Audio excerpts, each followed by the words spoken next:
Planet Poet Words in Space on WIOX Community Radio. We're live and local in the Catskill Mountains. I'm your host, Sharon Israel, and I am so happy to welcome to the show a fine poet and my friend Jerrice J. Baptiste to discuss and read from her upcoming poetry collection, Choral in the Diaspora, and talk about her life as a poet. Hi, Jerrice. Hi, Sharon. Thanks for having me on Planet Poet.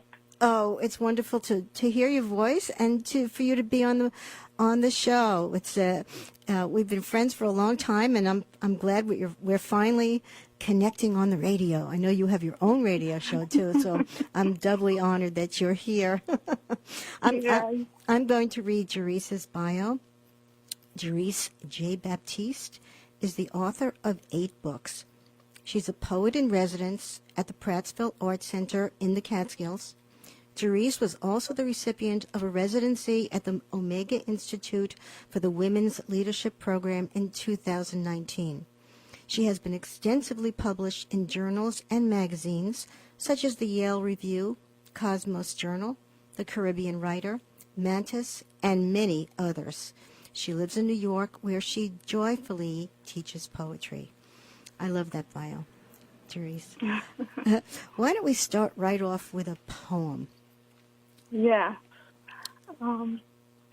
I will read the poem Creole, titled Creole. Great. We speak Creole, somber sound like raindrops falling in the forest. We cry in Creole, the deep mourning over a coffin, black hat with veil shading red eye. We smile in Creole, a boy licking mango juice off his fingers, bliss of sun setting behind high mountains. That's Jerrice J. Baptiste reading her evocative poem, Creole. And it's a variation. Is it the native way of saying Creole? Creole? Yes. Yes. I wanted to write the poem with the native spelling Creole, Kreyool, also known as Haitian Creole. I found it more powerful to spell it in the native language, Kreyool. Yeah, it gives it a unique quality, too, when you see it on the page. We speak Creole, somber sounds like raindrops falling in the forest. Well, our audience is in for the continued experience of your poetry, Jerrice, which is extremely lyrical and immediately gets the listener into the mood of your particular voice. Can you explain how you use language to communicate emotion and sensation? I go back to the actual experiences with Haitian people, and Haitians are not shy about mourning in public. They express emotion and cry in the open, let's say at a funeral. But there's also joy and laughter in the language, like a boy licking mango juice off his fingers. Bliss of sun setting behind high mountains. High mountains, Haiti is known for its mountains. The word Haiti, I-E-T, is known, it means mountainous. Oh, I didn't know that. Yes, that's what the word I-E-T means, Haiti, mountainous. So when you're in Haiti, wherever you are, can you see mountains? Yes. Wow. And now you're living in the mountains in the Catskills. Yeah. That's kind of interesting segue. But a very different type of environment, though. I mean, the weather, etc.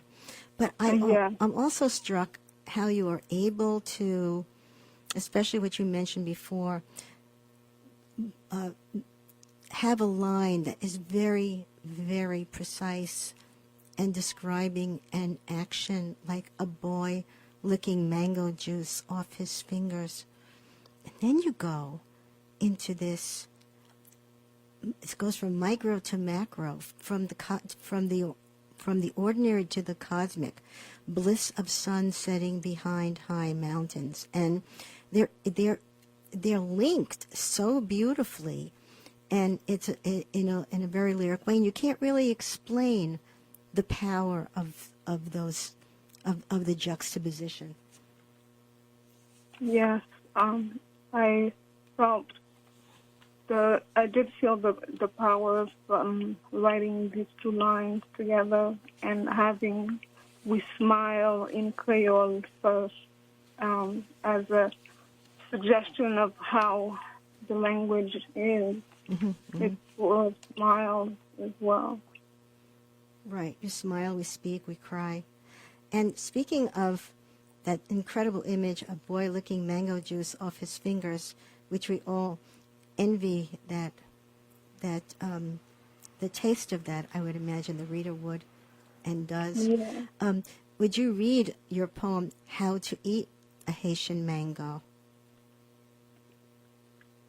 She's on the hunt for the sweetest mango she's ever eaten. In the late afternoon, Emile sits on the ground under the shade of her tree. A small pile of mangoes rests by her side. She delicately pinches the skin of each mango to loosen its juice. Emile makes a wish as she holds each one. Thank you for this fruit. I hope it is sweeter than the last. She smells the skin, then carefully bites a small hole at the top of her chosen ripe mango. This is a sacred moment that goes back for generations. Her grandmother has suckled many exotic fruits and showed her how to savor each. Emile's fingers gently squeeze the mango as she sucks out more juice each time. After the juice is done, Emile peels the mango and bites on any golden or orange flesh left. Then she slurps more mango juice dripping down her fingers. Each finger is licked as if it were a grooming ritual. That's Jerrice J. Baptiste reading her poem, How to Eat a Haitian Mango. And that's really a very good how-to poem. It's like a 3-stanza prose poem also. It's a very complete description. Has your signature sensual writing. And would you explain the grooming ritual and the sacredness of what you wrote, what you meant by that? Well, I thought about what better way to enjoy a juicy mango than by sucking each drop before it falls, licking fingers. It's a pleasurable experience. Right. The poem actually describes accurately how Haitians eat their mangoes. They do a light squeeze of the mango to loosen its juice. Then they make a small hole at the top and suck on it, moving their hands up and down the mango. If you've never had a Haitian mango, you're missing out. I don't know if they're imported into the United States. Even that they were, it probably would lose the immediacy of the taste and the sensuality. They do have them in July and August at the health food stores and the exotic fruit section in your supermarket. So keep an eye out for them. Okay. And Jerrice, you again, when you, like in the first poem, when you describe a small action and then you talk about the bliss of the sun, that juxtaposition, you also talk about these actions, everyday actions, as being sacred and long-lasting through generations. And I find that it's so beautiful in your work. And I think that's one of the reasons it's so compelling, because even if you're not a real so-called religious person, there's such spirituality in this writing that the reader gets what you're doing as far as the sacred is concerned. And I was wondering if you would read your poem "Sacred Wash" for us. Yes. The sacred wash. The women stretch their clothes on the line in the circular sun, tied between two grenadier trees. It's noon, and the wash by hand is complete. Sweat drips, their muumuus cling to their backs. The waterfall from the mountaintop invites them to swim for a moment. A vibrant song on lips thanks the waterfall for flowing. Each woman gets out of the water with a helping hand from another.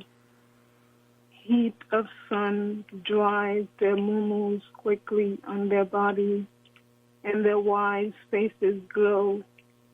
Homemade grenadier juice in a jug, and water from a blessed well is shared.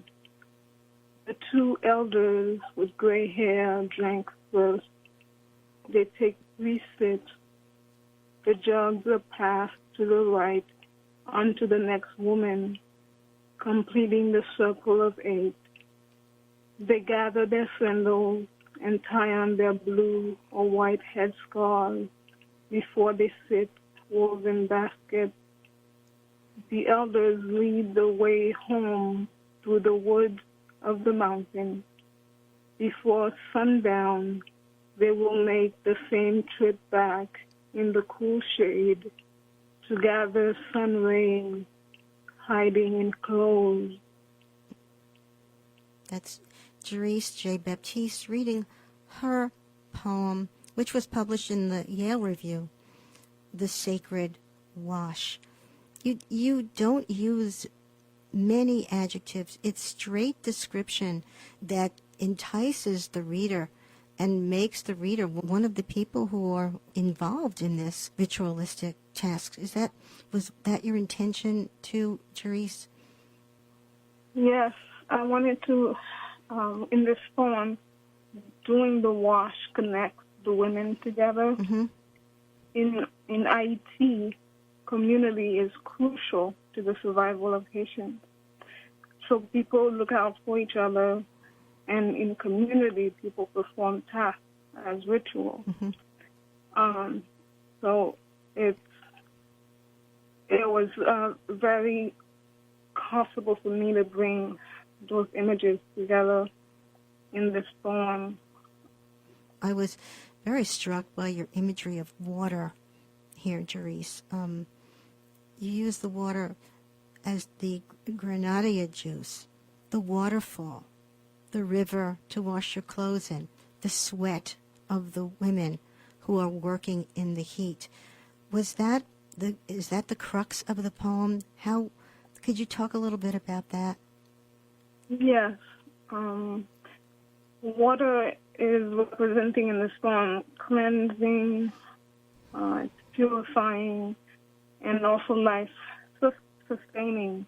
Mm-hmm. People walk for miles to get water from a river in Haiti sometimes. Mm-hmm. So it's very precious. And to write a whole poem about that was very meaningful for me. And so water is very special in Haiti, mm-hmm. very precious. Jerrice, would you read another poem for us? Yeah. Our tradition. My sister clasped her hands under her pregnant belly as we sit on the front steps of her home, watching life unfold on the hot street. Sun highlights her face, belly, and hands. She speaks of the midwife who will bring my first nephew out of her womb. The street smells of Jamaican curry chicken, fresh thyme, Haitian red beans, and white rice. steel drums are heard from a speaker next door. Car horns and sirens, babies fuss and cry from the heat. My sister sits holding a comb. I take it and sit behind her on the front step. I section her hair into compartments. Her soft hair is braided into cornrows, like all women in her family before giving birth.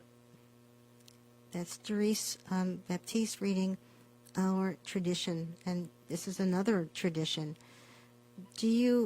Does this feel almost, I don't know how often you go back to Haiti, but does this feel dreamlike to you at this point, or are these rituals still with you? It does feel a little bit of both, because I do still have a strong connection. I feel connected to the land and the people. And I also have another poet who is a part of my life, my uncle Woodley Loa. That's right. Who lives in IT. So we're always talking about the country and the traditions, and we get to talk about the things that are happening every day. So. And you've published with him. Yes, we have published poems. We've collaborated in Kosmos Journal, Solstice magazine, and Jerry Jazz Musician, and upcoming will be Autism Parenting magazine. We're collaborating on a lot of different poems.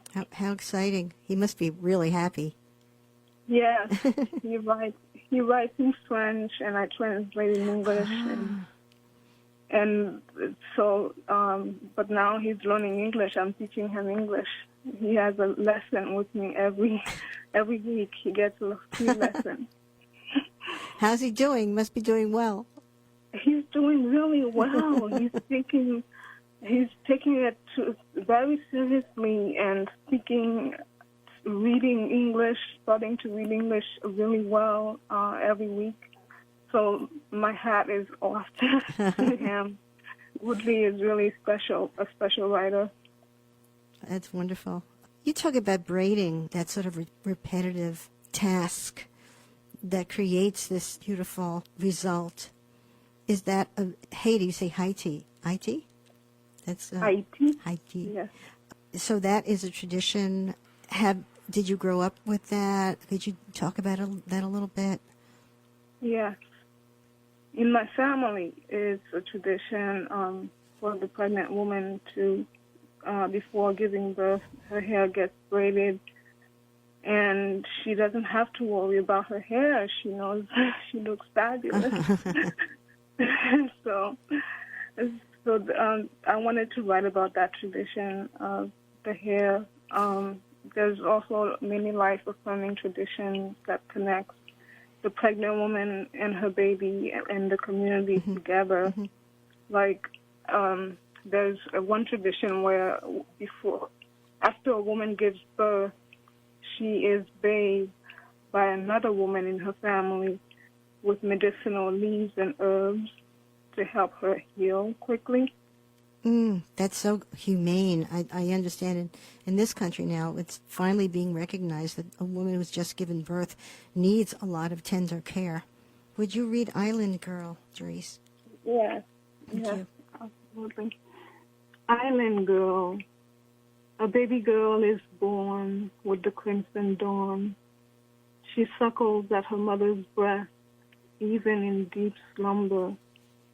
The roosters crowing linger in the yard.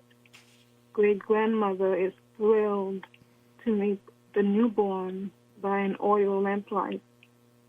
The flame, a bright golden violet, shines on the pure, loving faces. 106-year-old hands, smelling of fresh ground cacao, sweep up the newborn. Soft crown fits perfectly in the nook of elbow. You are a blessing to our island, my belle, great-grandmother's lips whisper, as new eyes admire wise words from the eldest woman. I will feed you sweet corn from my field as soon as your teeth bud to make your body strong. Her fingers, bronzed by a century of sun, weave scent of harvested land in the girl's black hair. It's Jerrice Baptiste reading her poem, her prose poem, Island Girl. There's the braiding again, weave scent of harvested land in the girl's black hair. It's such a beautiful depiction of the generations together. Is this autobiographical, Jerrice? No. Okay. But and you're painting a portrait of continuity. How did you come to write this poem? Can you tell us a little bit about painting a portrait?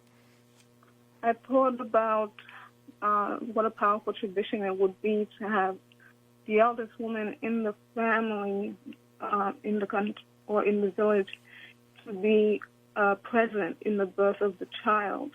So the child is being welcomed by a wise person. I thought this poem shows clearly the connection between the generations, Yes. and it continues with the new generation being nurtured by the older generation. And Jerrice, would you finish the half hour off with another poem about the strong connection to nature and the cosmos? It's called Eating Below Stars. Yeah. Thank you. Eating below stars. Back from the street market in the village, the sun is low and the crescent moon perches in the sky.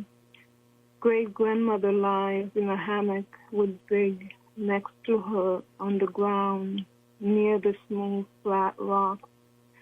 They enjoy watching the sunset. Her designated wooden bowl for eating ripe fruit is in her lap. She splits open a pomegranate into 4 quadrants with her garden knife that she keeps tucked in her bag around her waist when she slashes and cuts weeds from the land.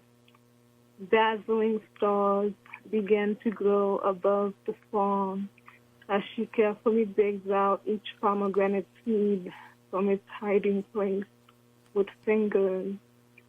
She gathers clusters of them for her and for Zig to suck on.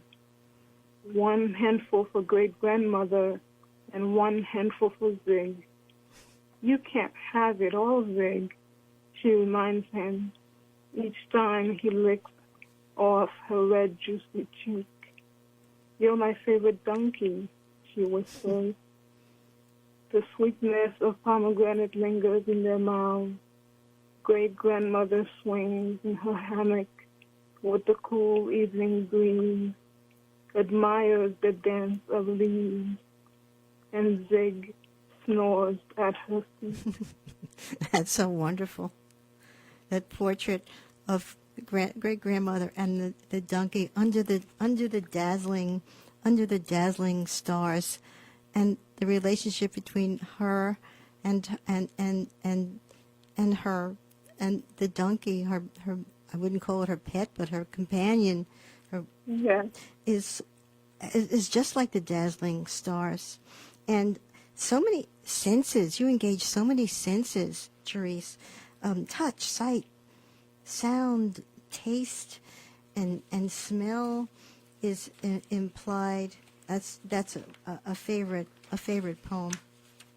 And now joining us by phone from Manhattan to bring us the latest poetry news and the latest in poetic insights is Planet Poet's Poet-At-Large, poet and visual artist Pamela Manché Pearce. Pushcart Prize-nominated poet Pamela is delighted to be back as a member of the Charles Street Writers, a group dedicated to writing, performing, and publishing, which has recently reunited after a 30-year hiatus. Hi, Pamela. Hi, Sharon. Hello, Jerrice. Hello. Hi, Pamela. Oh, it's wonderful to be here. I'm enjoying on this gray. I don't know how it is up there, but here it's a very dreary day, so I've been transported to the warmth and sunshine of Haiti for an hour, and I appreciate that, Jerrice. You're welcome. I'm looking forward to the two of you meeting in person one day. Oh, I really look forward to that too. I really look forward to that. Thank you. So for today, this is my time to be poet at large on Planet Poet. Yes. After listening, and I'm wondering, do either of you wonder and lose sleep over the question, why are so many poets artists? Well, I do. And that question is one that keeps playing in my mind over and over and over again. And I think it's an occupational hazard for me as poet at large on Planet Poet. And it also has inspired my series, Cross-Pollination. Those of you who listen consistently will know that I'm working on that. And in that series, I explore how poets draw inspiration from other sources, both their own interdisciplinary work and the work of other artists too.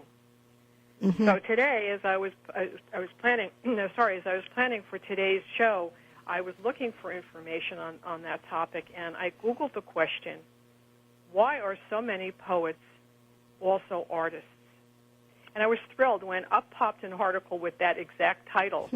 I love it when that happens, by Maggie Milner in Literary Hub, which is the online literary journal that I subscribe to, and you too may as well. You may do that too. She tries to answer the question by talking with poets whose work crosses mediums. And I will proceed to read some of the responses to her interview questions, but it occurred to me that since I have two actual poets right here listening to me, I'm going to ask you two what your response to those questions would be. And I'll start with Sharon, and I'll say, Sharon, I have the pleasure now, much more often than in the past, of hearing your gorgeous poetry. Well, thank you. You're welcome. It's well-deserved.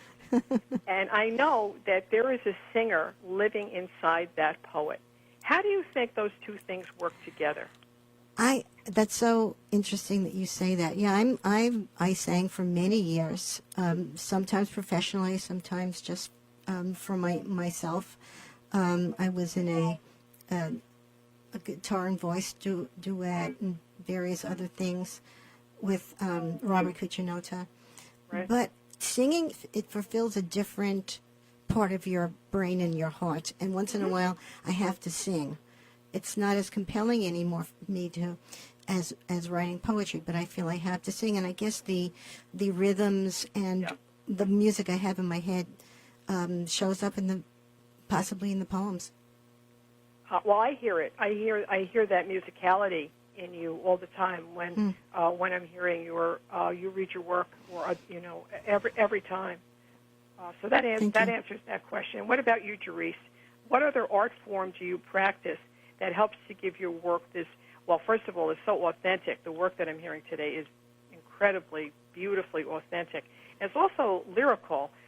So is there something else other art that you practice that contributes to that? Yes, there is, Pamela. I am a dancer. I dance. Beautiful to dancer. Feel good. Sharon has seen some of my dancing. And I dance every day.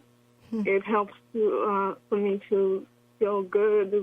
It releases endorphins, as you know, and I feel even better than when I started. So I know I'm on the right route when I start dancing every day in the morning early. Wonderful. It's one of my creative process.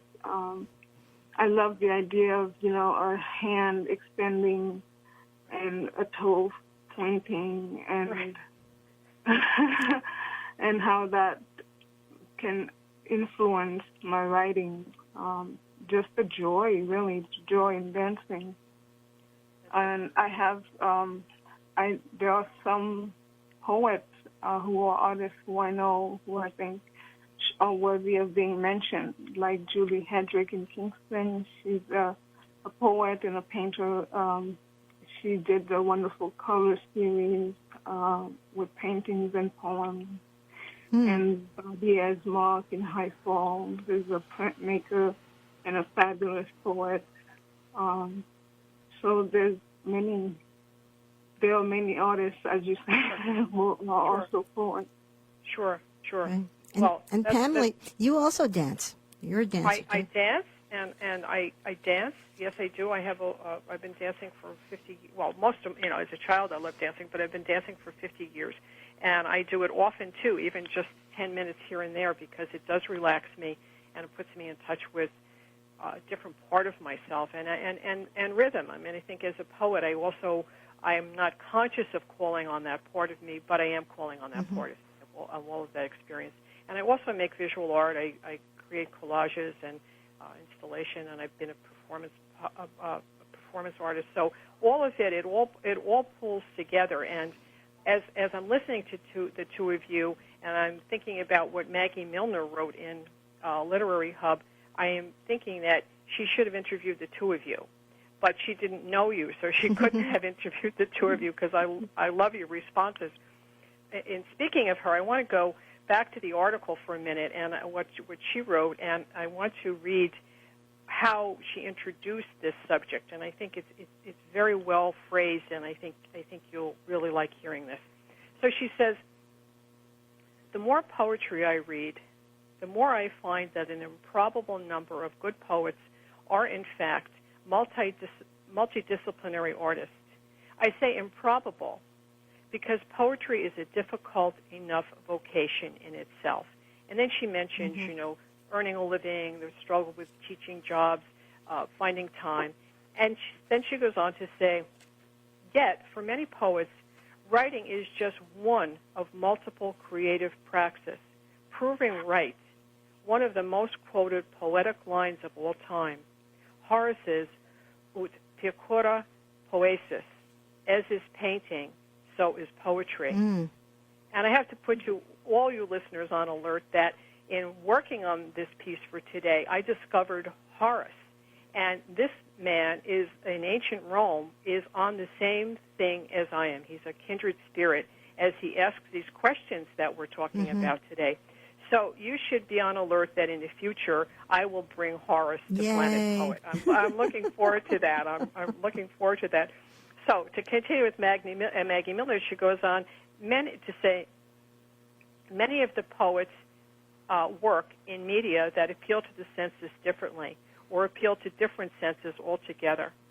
Rather than distractions or incidental pastimes, their other artistic disciplines may be precisely what makes these poets' work so consistently inventive. And I think that's what we're talking about today. And in talking with the two of you, this is exactly what you have said, and it's not always obvious how these tributaries of other work will contribute to the flow of your writing poetry. So I think I think it's just beautiful how that works. Yeah, I especially what Jerrice said about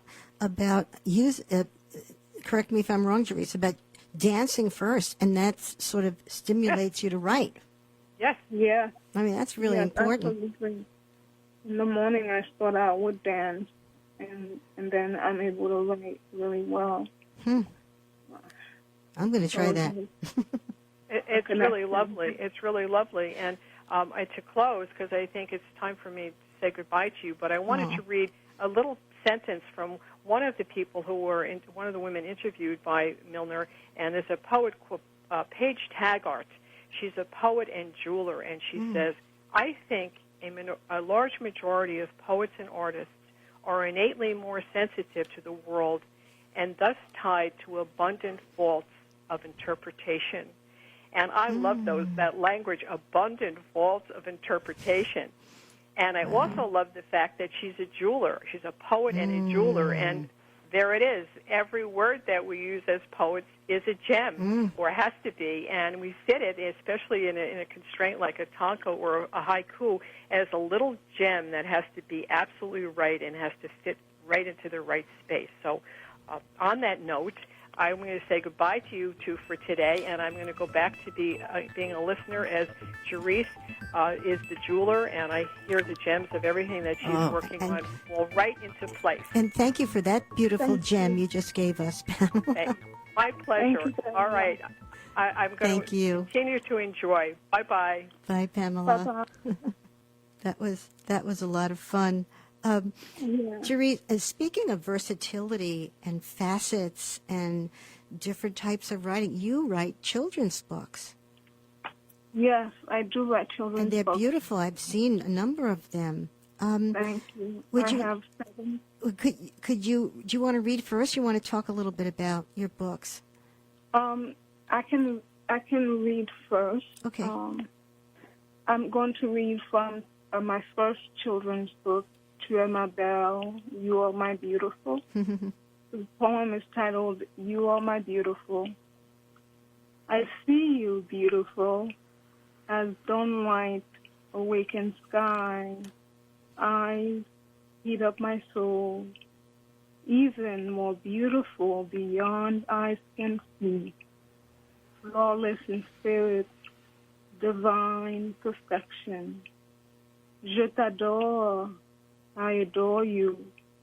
Tu es ma belle, you are my beautiful. All of you exhilarate, lotus opening to sunlight, sublime, even with mud at root. This was a poem from my book, Tu es ma belle, you are my beautiful, for children. That's wonderful. And in both languages in the book, right, Jerrice? Yes, there's French and in French and in English. In this book, I get to the children that I write the books for. I cover many traditions in my book for children, so they get to understand different traditions and rituals. In Emma Bell, You Are My Beautiful, each girl, each morning is woken up with the greeting to Emma Bell, wherever they are living in the world, which connects them to their family and to the world. And I have another book that's about tradition, The Girl Who Ate Bread, Banana, Egg, is about a grandmother who is dedicated to making her granddaughter's favorite breakfast every morning. And she goes into the streets of Port-au-Prince every day to get her ingredients. And so it's a connection between her and her grandmother, the tradition. And all my books, The Girl Who Ate Bread, Banana, Egg, Look What the Mouse Dragged In, my Cat Adeline, my first flower book, A Haitian Christmas Story, Weird, Wonderful Waterbirds. All my books are on my event. When you go to guanabanabooks.com, you can see all the books there. Could you spell that for us? Would you spell that for us? Yes, guanabana, like the fruit. It's guanabanabooks.com, guanabanabooks.com. And I have to mention the illustrator of my books. Yes. April Matula. She has blessed me with her wonderful drawings and watercolor. They are all playful and fun and imaginative. How did you find your illustrator? Sorry to interrupt you. We worked together at a school because I've been a teacher over the years, and April is also a teacher of children. And she did a caricature of me, and I had it on my refrigerator for many years. And after I wrote Emma Bell, I didn't even consciously think about April as my illustrator, but one morning I woke up and I opened the fridge. Before I opened the fridge, I saw the caricature and I said, oh my, she's it. Oh, you had you had the epiphany. So I sent it to her, the story to her, and she fell in love with it, and she absolutely wanted to draw and do the illustrations. So I've been blessed by April Matula. And the books are very magical. They have your sensibility, your voice in them. You've been writing poetry for a long time, right, Jerrice? Yes, I've been writing since I was 6. Wow. I have written a lot of bad poems, a lot of good poems, and some very much stronger poems. Right. So, as you know, that's everybody's journey, right? Yeah. Except sometimes we don't get to be as successful as you are at in some of our work. But Jerrice, can you tell me about the title of Coral in the Diaspora? That's such a beautiful title. Well, I thought about coral being one of the precious gems in the ocean, and the diaspora being people who are dispersed. And so I wanted to have the connection of precious people who live all over the world, who still practice traditions. That was my idea for the title Coal in the Diaspora. Another poem? Yeah. Yes, I can read Eye of the Storm. Thank you. Joel can never see rain. Each time it rains, he says, "Here's that beautiful sound." As the metal roof amplifies the drop inside our mud wall dwelling, Joel slides his hands over the bumps in the wall to find his way to the backyard. Water cascades from the rooftop like a waterfall. Joel sits on the ground under his favorite tree, his legs folded like the Buddha. Wind whips banana leaves above. As it pours, he sticks out his tongue and leans his head back in the storm. It's Eye of the Storm by Jerrice Baptiste. And this is, did you know this person or? No, straight from my imagination.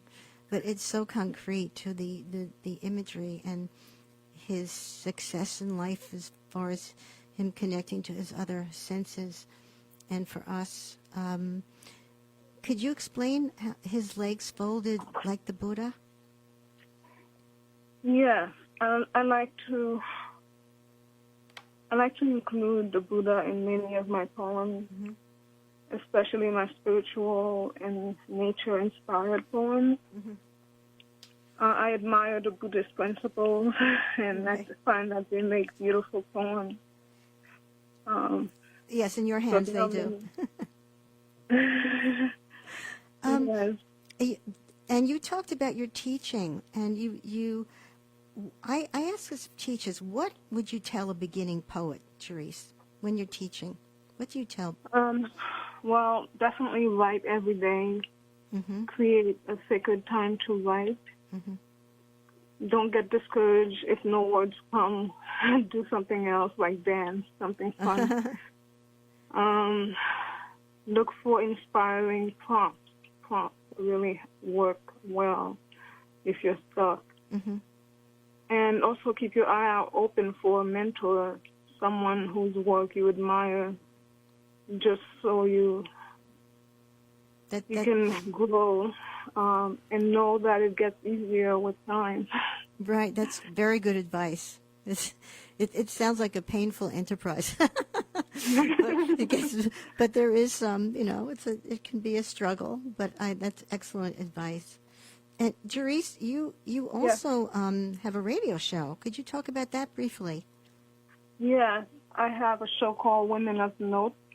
on WKZE 98.1 FM in Red Hook, New York, where I play female artists from all over the world and local female poets like Mary Kay O'Melveny, Eva Cajalines.